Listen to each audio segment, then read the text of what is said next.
कराची से मैं हूं शामिर खान और आप देख रहे हैं एक्सप्रेस डिजिटल।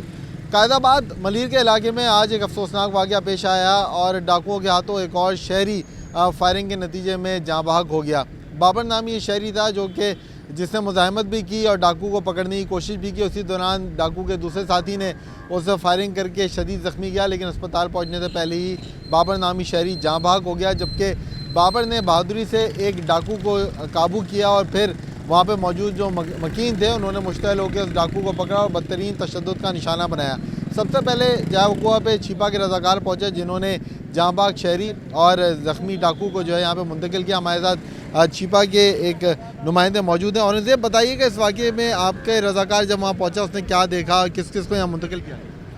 जी देखें, बिल्कुल हमें छिपा हेल्पलाइन 1020 पर इत्तला मौसूल हुई कि कायदाबाद मुर्गीखाना पुल के पास डाकुओं ने शहरी को गोली मार दिया। तो फौरी तौर पर हमारी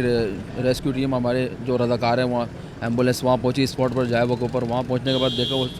शख्स वहाँ पर जो है ना वो मौके पर ही जाम बहक था, जिसे फौरी तौर पर छिपा एम्बुलेंस के ज़रिए जिना अस्पताल मुंतकिल किया। इसी दौरान जो डाकुओं ने फायरिंग करने वाला जो डाकू था उसको भी वो भी अवाम के हत्थे चढ़ गया था, जिससे अवाम ने तशद्दुद का निशाना बनाया। अवाम के तशद्दुद के बाद शदीद ज़ख्मी हालत में उसको भी जिना अस्पताल मुंतकिल किया। तो जिना अस्पताल में दौरान इलाज वो डाकू भी एक्सपायर हो गया। बिल्कुल, जो डाकू था उसे शदीद ज़ख्मी हालत में यहाँ पे मुंतकिल तो किया गया, लेकिन बताया जा रहा है कि जो इलाका मकीन थे यहाँ पे जो मकतूल बाबर है उसके जो करीबी यहाँ पे 7 रिश्तेदार मौजूद थे, 2 सहबाब मौजूद थे, वो खासा मुश्तइल थे और यहाँ पे जिना अस्पताल पहुँचने के बाद भी उन्होंने उस डाकू पे दोबारा से तशद्दुद करने की कोशिश की और इसी दौरान मुबैना तौर पे पुलिस जो है वो पहुंची है। पुलिस ने सूरत हाल को कंट्रोल किया, उस डाकू को यहाँ से महफूज मुकाम पे मुंतकिल करने की कोशिश की गई, लेकिन बताया जा रहा है कि इसी मुंतकली के दौरान रास्ते में ही ये डाकू जो है दम तोड़ गया और फिर उसकी लाश दोबारा से जिना अस्पताल पहुँचा दी गई। तो एक अफसोसनाक सूरत हाल है शहर कराची की, जहाँ पे हम देख रहे हैं कि गुज़िश्ता 2 दिनों के दौरान 3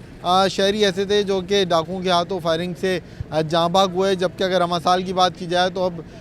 तकरीबन जो है 18 ऐसे शहरी हैं जो कि बताया जा रहा है कि इस दौरानिया के दौरान, इस रवां साल के दौरान जो है वो डाकुओं की फायरिंग से जाँ बहक हो चुके हैं। ताहम पुलिस का यही कहना है कि मुलज़मान को पकड़ने की कोशिश की जा रही है, लेकिन अफसोस के साथ कहना पड़ता है कि रोज़ाना इस तरह के वाक़यात पेश आ रहे हैं और पुलिस मुकम्मल तौर पे डाकुओं को लगाम डालने में नाकाम होती हुई दिखाई दे रही है। यही वजह है कि गुज़िश्ता सिर्फ 2 दिन के दौरान 3 शहरी शहर के मुख्तलिफ इलाकों में फायरिंग के नतीजे में, डाकुओं की फायरिंग के नतीजे में जाँ बहक हुए और अलार्मिंग सिचुएशन ये है कि 2 वाक़यात जगह बाद दीगरे मलीर के इलाके कायदाबाद या शाह लतीफ़ थाने की हदूद में हुए और तीसरा वाक़या अब से कुछ ही देर पहले सुपर हाईवे के इलाके में हुआ, जहाँ पे वसीम नामी शहरी डाकुओं की फायरिंग से जाँ बहक हुआ है।